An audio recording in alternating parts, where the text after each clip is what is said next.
Hi, this is Mike from Mike's Unboxing Reviews and How To, and on today's video we'll be taking a look at Kolink's Unity Code X, the case that claims it can take three 360mm radiators.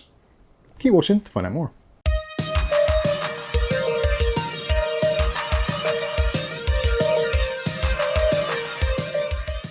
Okay, so in today's video we'll be taking a look at Kolink's Unity Code X. Now this is actually a slightly unusual case. Unusual in terms of the form factor. So this is more of a squarer type ATX case, which actually conforms to pretty much most standards. Extended ATX, ATX, micro ATX and ITX, should you wish to. It can hold up to 10 120mm fans.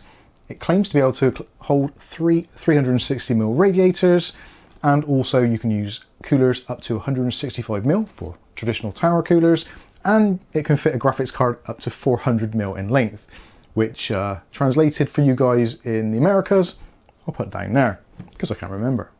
It's about 16 inches. So what else does this case offer? Well, it actually offers quite a lot of things, and it's a very striking look to it. For those of you that are regulars and have seen Kolink cases before, you've probably seen very similar designs, and Kolink have got a very kind of unique look to them. And they've actually gone further and pushed the boundaries a little bit more with this particular one, as we've got some of this kind of RGB element on the front. I don't even know what you'd kind of call that pattern. You'll be seeing some close-ups of it, illuminated, etc. a little bit later on. Yes, it's a very kind of a modern design, I guess you'd call it. I'm not entirely sure. Almost like a mosaic, but not quite, like an angular type thing. Anyway, I digress. It lights up RGB, which is what a lot of you are going to be very excited about. Also, the fan in the back, the single 120mm addressable RGB fan, also looking rather lonely in the back there in this huge case. And it is actually pretty big. I'll put the details of the exact specifications of the sizes on the screen right now, and also there'll be a link in the video description so you can check out for yourselves. So also included in the box with this one, it does come with a vertical GPU mount box, so you can actually put your graphics card in an upright position rather than being flat. So if you've got a particularly nice looking card and you want to show it off to your friends through both sides of tempered glass, as you can see here, then you certainly can do. They don't include a Pci Express extension or cable included in the box. That isn't included. You will have to source one of those yourselves. Although the Pci Express Gen 3 ones are actually pretty cheap. I'll put some links for those in the video description also. Pci Express Gen 4 ones, yeah, not quite so cheap at the moment. Still looking around about sort of 30 to 60 pounds, depending on which one you go for. Whereas Gen 3 ones, somewhere in the region about 15 pounds, which is actually not too bad a price at all, and does give you a lot of flexibility, literally, as you can mount your card either up, sideways, or however you see fit. This also incorporates a dual chamber design, so we've got basically all the stuff you actually want to look at and position in a nice place up front, and all the stuff in the back which you don't want to look at and looks pretty awful, such as cabling, wires, hard drives, that sort of thing. With all the things tucked away in the rear section is really handy, and also you have got options for storing an absolute ton of hard drives, both in traditional 3.5 inch and 2.5 inch styles. So if you want this to be your next media box and you want to fill up with terabytes and terabytes of data, it's actually pretty easy to do so. Now there's probably quite a few of you out there looking at the screen right now and thinking there seems to be an elephant in the room, and yes, there actually is. This is the Fractal S36 Aio Cooler, and like I said or alluded to at the beginning of the video, this case in the blurb actually on Kolink's own site says it can take up to three 360mm radiators. So we have actually got options. We've got top section, which will take three 120mm fans. We've got this rear section, or side section I guess you'd call it, which will also fit three 120mm fans. And of course the bottom section, being that this is pretty much square, will also take three 120mm fans. Sadly, no options for 140mm fans. That would have been a nice thing to see, especially on that bottom section, to push a little bit more air into the chassis. But this is where things start to fall apart a little bit.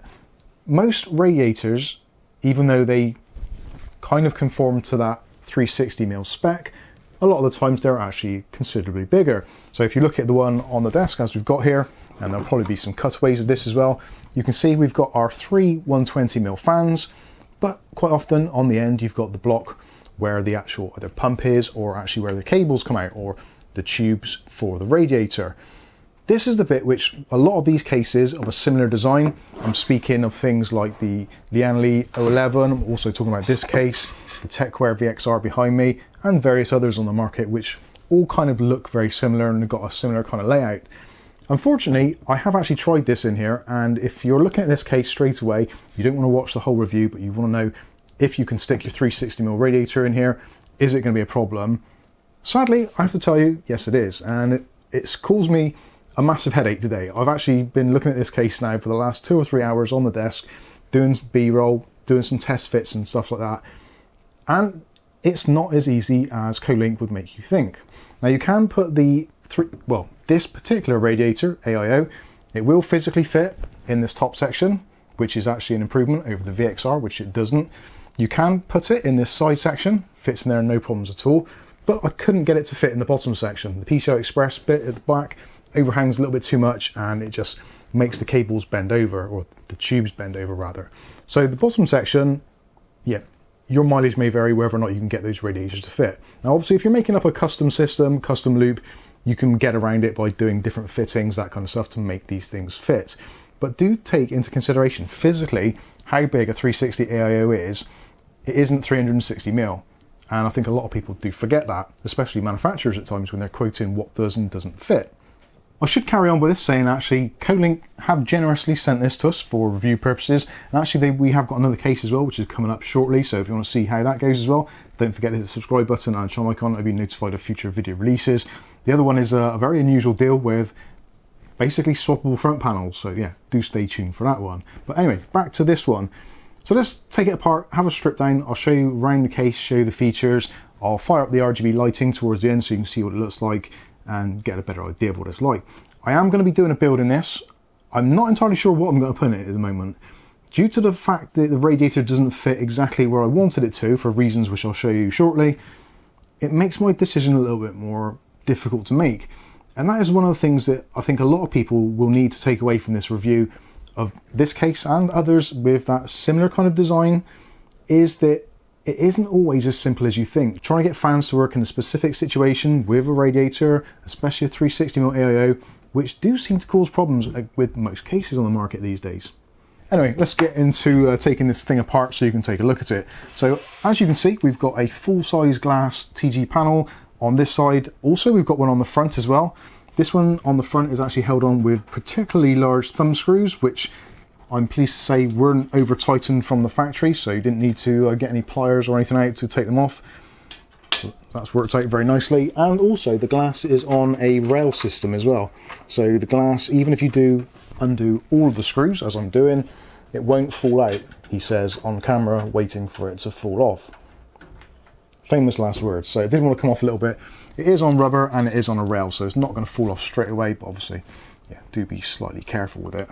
In fact, it's on so well that the top section you can't actually pull it off, or from this front section, so the only way you can pull it off is from the back here. So pull it off and it comes away nicely. You can see there we've got 3 sides which are covered in like a black finish, so fingerprints won't show through, but obviously if you touch this bit then they are going to show through. That's an unfortunate thing, but it does allow the case to have that slightly unusual look where you can see straight through in a almost like fish tank way. The glass itself, well, I suppose I should touch on this, there is a very, very, very light tint to it, which I think is more the kind of tint you get from just looking through clear glass anyway. It's got that slightly kind of greeny tinge to it, but other than that, it's absolutely clear.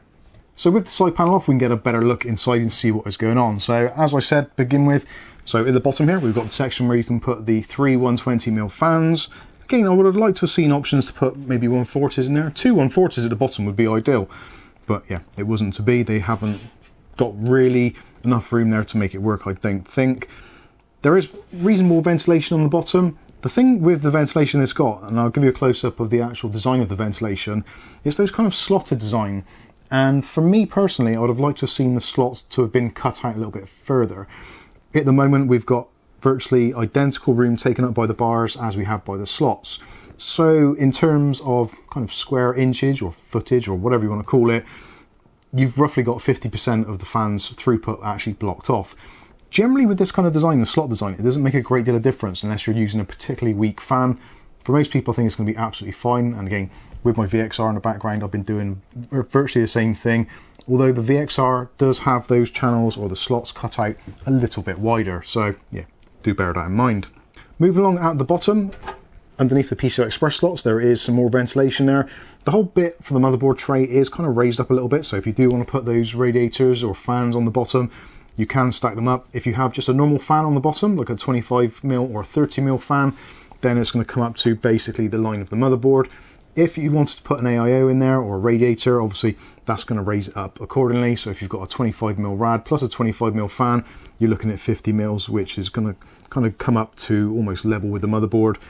It is slightly offset from the bottom, so depending on your motherboard and what is actually on the bottom, you may find some tolerance issues there. But again, most AIOs are slightly different in the way they're built and designed, etc., so your mileage may vary. For me personally, I think this case, despite the fact it says it'll take three 360mm AIOs, I would actually prefer to go completely air-cooled on this. Again, with up to 10 fans installed, so 3 at the top, 3 on the side, 3 on the bottom, plus 1 on the rear, which is actually quite a rarity, especially, again, the VXR behind me, you can get an 80mm fan in there if you're lucky. With this, you've got a full-size 120mm fan, which obviously, yeah, is a little bit better. It's roughly about 1 inch wider as well, so if you've got a slightly wider graphics card, again, that was one of the downsides of the VXR, where the graphics card is kind of slap bang up against the glass, and if you've got the cables connecting in from the side in your GPU, then this has just got a little bit more space to work in, which I do appreciate. So moving back up to the PCI Express slots, all of those are lovely non-captive slots, so you can just take those out and replace them however you wish, just put them safe somewhere. Again, if you want to, you can take those out in their entirety, take the whole lot out and replace it with that vertical GPU mount, which is awesome that that is included in the box. Moving up from there slightly, we've got the 120mm Addressable Rgb fan, which absolutely fine, decent looking fan actually. It's got that kind of infinity look to the center hub, which I am actually quite a big fan of, excuse the pun. Moving up from there again slightly more, because this actually top section is raised, there is even more ventilation at the top there. So in theory, you could go for a negative pressure setup on this, which I'm actually tempted to do. One of the weird things with the NZXT, I think it was the i500 or 500i, whichever, 510, something like that, it worked in a negative pressure setup, so it is exhausting air, but actually seemed to do well because it was pulling in air where normally a case wouldn't. So I'm actually very tempted to try that with possibly 6 fans, 3 in the top, 3 in the bottom, radiator on the side, and have it all exhausting and see what happens there. That might be an interesting test. Anyway, we'll possibly do that at a later date. So moving up to the top of the case, which we should take a look at. If I rock this back a little bit, again, there'll be some B-roll of this so you can see a little bit clearer. We've got a ton of room up the top there, we really do. Because again, we've got that ventilation on the top over the fan. Obviously that's replicated around, so we've got best part of 70mm between the motherboard standoffs and the top of the case. So again, if you're putting in an AIO radiator, 25mm plus some 25mm fans, that's 50mm, giving you about another sort of centimetre, 2 centimetres of spare room to pass through your cables into the rubber mounting there as well, and also things like your EPS cable, which there is a pretty decent sized cutout for, so you've got no issues there whatsoever. Top again, 3 120mm fans, as we said. You can actually fit in the AIO. It is a little bit on the tight side. If I grab the AIO now, let's try not to rock the camera, and I'll give you an idea of the kind of tolerances. So obviously this is just a test fit, so it's not going to be very pretty, but it's in there, and there's not a great deal of room to wiggle it. It is literally kind of touching both ends there.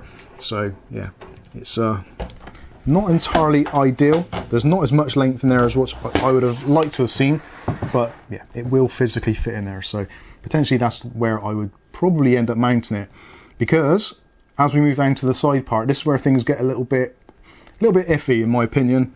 Not deal breaking wise, but certainly something which you could bear in mind.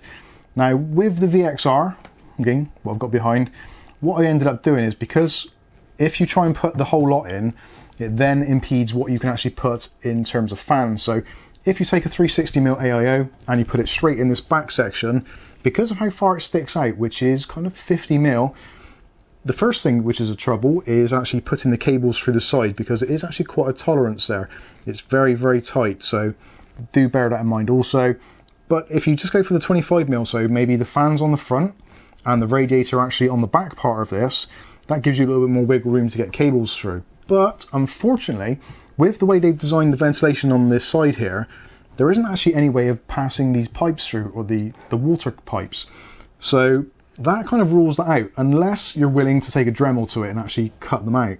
I'll be honest with you, I'm extremely tempted to get the Dremel out and actually just cut out this entire section here. Now I know why they put it in there, because not everybody wants to put a 360mm AIO in there. Not everybody wants to put 3 fans in there. Some people may just put some fans on the bottom, some fans on the top, and be done with it. I totally get that. So obviously you do need this bit blanked out.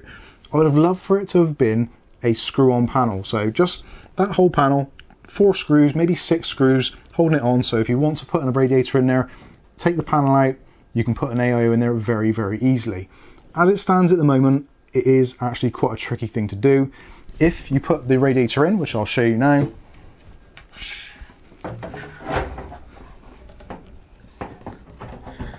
again, we've got very, very little wiggle room there. We can just about get a fan in the bottom because of where the pipes are coming out the top, but if you wanted to put another 120mm fan in front of where those pipes come out, it can't be done. The pipes will not bend down far enough. Now obviously if you're doing a custom loop, you could get some right angled fittings and go down a bit and then across or whatever. So yes, that is doable, but I think for the kind of people which Kolink are aiming for, which are the kind of medium range or kind of first time builders, that kind of stuff, I don't know whether a lot of people will want to do that kind of thing and whether they'll want to do that amount of potential damage to the case by cutting those bits out. So yeah, it is something to definitely bear in mind. You can, like I said, if the radiator, if you can split it, put the fans in the front so it looks pretty, put the radiator part behind. That for me is the optimum solution, and then you can still put your 3 fans on the bottom, you can put your 3 fans on the top, you've still got your fan on the back as well, so you've got all 10 fans in there and your radiator behind. Again, it's extremely likely that I'm going to take a Dremel to that and cut those bits out. So yes, it's just a shame that they hadn't thought about it a little bit more and maybe just thought, well, actually, can you mount these things in there? I'm assuming somewhere along the line in the production that somebody at Kolink in their manufacturing team or buying department have kind of test fitted some components to see what fits and what doesn't. Hence why they've said 3 360mm rads will fit. I'm still dubious about that statement, I'll be completely honest with you, and I'm very grateful for Kolink sending these things, but I do have to point out if I believe there are slight oversights in what they're recommending or specifying. So anyway, there is that to it. Moving back, so we've got those rubber grommets on the side there, so for passing wires through. The rubber grommets are that kind of cheap grade plastic, or rubbery plastic, so they're quite stiff, so you probably are going to get to the point where you're going to push through a cable and the whole thing's going to pop through. Again, it's not a deal breaker, and it's nice that they're actually there. It's better than not having them at all, but yeah, just would have been nice if they kind of spent a little bit of money on that, or actually just even just some glue or some adhesive to hold those in place would have been fantastic. But anyway, I've gone on way too long here. I should mention as well, motherboard wise, we have got the 9 pillars there, so you can go for ATX or extended ATX. It will obviously extend out a little bit more, so again, if you're putting the radiator in there, do bear in mind how far the radiator is going to come out, how much room you've got, etc, etc. So yeah, it's not all plain sailing is what I'm trying to get at here, if you haven't already gathered that. We should have a look at the front of the case actually, because that is one of the kind of the highlights of it. So as you can see there, we've got this glass, you can see pretty much straight through. It's almost as if it isn't there. There's a very slight difference between it, as you can see. We've also got this nice bit on the front which lights up, addressable RGB. There is a pass-through on the RGB, so if you want to, you can control all the RGB from the button on the top. Nice and easy to do. Press and hold the button and then it will kind of transfer. If you've got another system with addressable RGB header, you can plug it into that and use software or controllers, whatever you want to do. So that's pretty decent, like that a lot. Some people might not like the kind of that geometry design. I actually think it works quite well. It's something which I've seen only a couple of companies do, so it's nice to see something a little bit different. Moving around to the back of the case, so again, no real surprises here because it is obviously a dual chamber system. So we've got this side, which is our pretty side, and this side, which is the less pretty side. So you've got room in there for up to a 200mm PSU. You've also got a section up here where you can mount hard drives, etc., which we'll take a look at as we open up the back. Nice little thing up here is a little clip, so you can actually bend that in a little bit. And if you've got your fans, you can put the wiring so it clips out of the way, so when you're putting your motherboard in, your IO shield doesn't catch on it. Little things like that, just, yeah, I appreciate little touches like that. Again, this kind of mesh cutout, or the slot cutout, it's not quite as big as it could be. It's not going to make a huge amount of difference, again, depending on what fans you're using. But yeah, would have been nice to have seen that slightly more open. Moving around to the rear, or the back, I suppose you would call it. So again, you can see some of the ventilation. You're probably noticing already as well, there's a distinct lack of filtration on here. Most of the filtration is done purely by the fact that they assume that most dust is going to be quite large and not come through. They don't want to restrict your airflow too much. So yeah, there's no additional filters. Normally you'd have like a magnetic filter on the inside or the outside for both the PSU section and also potentially where your radiator or fans are. The side panel is held on by 2 screws, which, as you can clearly make out by the noise you've probably just heard, sorry headphone users, these are non-captive screws, which is a bit of a shame, but not the end of the world. The panel itself, back panel, is a little bit on the flimsy side, not the thickest of metals, but yeah, gets the job done. And they've actually gone ahead and put some foam pads top and bottom to try and prevent any kind of warpage or movement, or if it does touch against the frame, then it just absorbs any vibrations. So yeah, pretty cool. So where do we start here? So I guess let's start actually from the front. So in this front section, obviously you can see there is the Darth Vader's bathroom looking grille. All very nice. Again, depending on what you're doing, if you're putting the radiator behind you, which it isn't really designed to do, then a potential issue you've also got is the cables at the top here, which will come through for your front I/O and also your USBs, etc.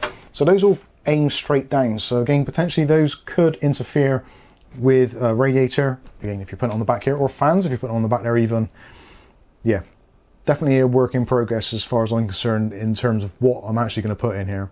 It is a tricky design to work with, it really is, if you're trying to spec out a 360mm radiator anyway. Moving down, so we've got this section here. So this is for your hard drives and SSDs. Nice to see we've got these rubberized grommets there, so you can put 2 hard drives in. So you put one in that way, one in that way, so facing across using those screws there. So 2 3.5-inch drives there. Moving down, you've got some other options there, so you can put another 2 SSDs in here, 2.5-inch drive style, or mechanical drives if that's your thing. Also as well, actually, moving across, there are actually SSD mounts here, so you can put another 2 drives there. Basically you'll screw into them there and they'll kind of come outward. So again, making use of this unused space actually is very clever. Really good way of putting additional drives in. So working on that principle, so 2 SSDs there, 2 SSDs there, 2 hard disk drives there, 6 drives, that's a lot, especially seeing as we've got NVMe storage on the motherboard as well potentially. So yeah, you could fill this up with a ton of drives. And to power those drives, you're going to need a power supply, which fits into this section here. You've probably seen some cutaways of that with our contrasting power supply, so you can see how it all looks. Nice and easy to do. You've got the fan pulling cooled air in, exhausting straight out. So that's going to keep the power supply temps down dramatically. Got some ventilation there as well, so if you have got like a bit of positive pressure going on, or even negative pressure, some of this heat generated by the hard drives, if you've got them up there, is going to be allowed to kind of pass out through the side of the box. Awesome stuff, happy days. Got some cutouts here. Got one there for the EPS connector, which is a little bit on the kind of small side for some connectors, I guess. Then you've got that rubber grommet, which you probably can't see particularly well, but it is up there, so rubber grommet from the other side. If you don't like the hard drive tray, then it is removable. There's 2 screws on the bottom, 2 screws on the top, so undo those screws. You can take that out of the way altogether to give you a little bit more working room. Again, down to the individual. Plenty of room to work with. Again, 200mm power supply can go in there very easily. I guess, again, depending on how you're going to go about it and what you're doing, you shouldn't really have to consider this area too much in terms of power supply and cabling. That's all pretty easy to do. The front bit is going to be the one which is slightly more tricky in my opinion. So let's take a look at the bottom. So on the bottom, again, no filters on here. This is as it comes out of the box. You've got that kind of slot design, same as what we've got on the top. Options for mounting 3 120mm fans, as we said. Nice chrome feet and foam pads as well, so that's all good. Can't go wrong there. Again, I would like to have seen just an extra couple of holes and maybe more slots there to get some 140s in there. That is one thing which is extremely rare to see in any cases of this kind of type design. Very rarely do you get any 140mm mounts, obviously due to size constraints, etc, etc. And I guess at some point where the motherboard tray is, you can see there's a rivet there, and I think of the rivet there somewhere. So that is where the tray is actually riveted in, so you can't really go much further past there, but we do have this room here which they could have utilised, but yeah, anyway, not the end of the world. Looking at the top of the case, so this is where our I/O is, power button, etc. And we do have a filter on the top. I think this is, I don't know whether this is an afterthought. I personally would probably not use it in that position because it's highly likely that if you are using a 360mm AIO, because obviously you can't have your pipes coming out this way, so you're going to be exhausting outward and obviously heat rises. So having the top as open as possible is going to be beneficial for releasing the heat. I guess that is more so if you're in an area where you're maybe dropping things like paper clips, pens, and I don't know, M&Ms, that sort of stuff. You don't want all that going into your PC, so it is there for that reason.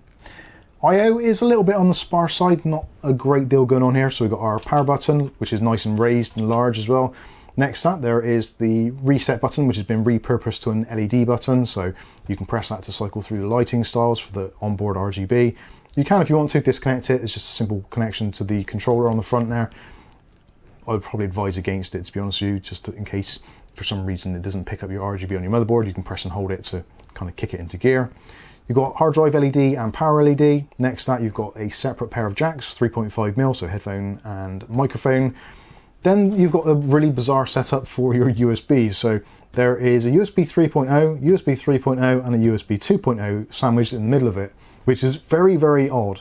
I don't think I've ever seen them separated like that before. Maybe if there's been two, then yes. But yeah, that's quite an unusual layout. Not sure why. I'm tempted to take it apart and see why, but actually I'm not really that interested. So I think that's going to be pretty much it for a tour of the case. You'll probably see some B-roll now of me going through the lighting styles. We put a power supply in there just to briefly test it and go through it. Again, it's very, very simple. All you do is just use the LED button on the top, press it, and you can cycle through the lighting styles, of which there's about 16 or so. So you've got all your normal stuff, your rainbow puke, your traditional RGB type stuff, solid colors, all that kind of stuff. Although realistically, I think probably most people, if you're spending this sort of money on a case, which is in the region of the kind of 3 figures, again, links will be in the video description. Check out the price in your local area because they will change all around the world. Prices are absolutely bananas at the moment, and depending when you're watching this, things may have got either considerably worse or hopefully a little bit better. So I'm not going to state exactly how much it is. I'll let you click on the links to find out. So yeah, depending, realistically, this is kind of like a mid to high end case in terms of what you'd fill it with. You're unlikely to buy a case like this and then put in an A320 motherboard with a Ryzen 3000G. That is extremely unlikely because you just don't need that sort of thing. This realistically, I'd say is going to be with a kind of a mid or high end B550 board, maybe a B560 board, X570, all that kind of stuff, or maybe, depending when again you're watching this video, maybe you're going for a new DDR5 based system with the new Intel or AMD chipsets, AM5, whatever it is. So yeah, it does require some thought. This isn't one of those cases where you can just like, right, I'll have that, oh, I need a case, oh, that looks nice, I'll buy it. Please, please, please do not think of it as that type of case. This design, again, much like the VXR and all the ones before it, I think there's a first player gaming one they do very similar as well, which are all kind of based loosely around the same sort of design.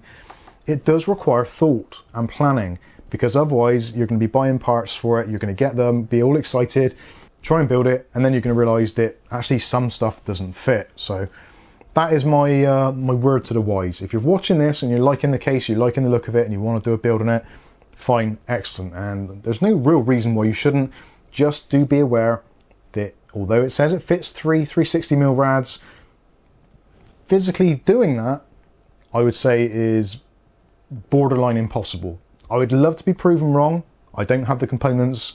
I don't have three, that's not easy for me to say. I don't have 360mm AIOs to actually try it, and actually just getting that one to physically fit in the bottom section didn't work at all.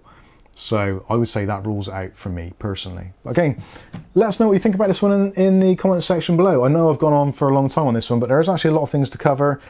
Generally with case reviews, I'm inherently positive about them because I love cases. Cases are great, and finding new ways of building PCs and new lighting styles and new fan options, all that kind of stuff, I appreciate. I really do like it. But when you get a case like this where there are a lot of considerations to take in mind. I was going to just take everything out of that case and put it in here. But already I'm looking at it and thinking, I physically don't think I can do it with it all fitting. So like I've said many, many times in this review already, please, please, please do consider what you're actually putting in this case. Now, to be completely clear, if you're just going to go with 10 fans in here and a decent CPU cooler, like a tower cooler, you're not going to have any problems. You've got 165mm of clearance for the CPU cooler, which isn't huge, but does cover most coolers. GameMax 400, pretty much all of the Cooler Master 212s, your Arctic coolings, the 34s, the 33s, the A series, that kind of stuff. So all that kind of stuff's going to fit in there. Vitro V5s, yeah, you get the general idea. Tower coolers, 120mm tower coolers are going to be absolutely fine in there. When it comes to water cooling, that is when you're going to have to start making things in your head and designing it out, working out if it's going to work. 240mm, yeah, you're not going to have any problems with that at all. But I think that is where this case's strengths and its weaknesses lie. Having the option for 3 fans in every direction gives you the idea that you can do the same with radiators, which sadly isn't always the case.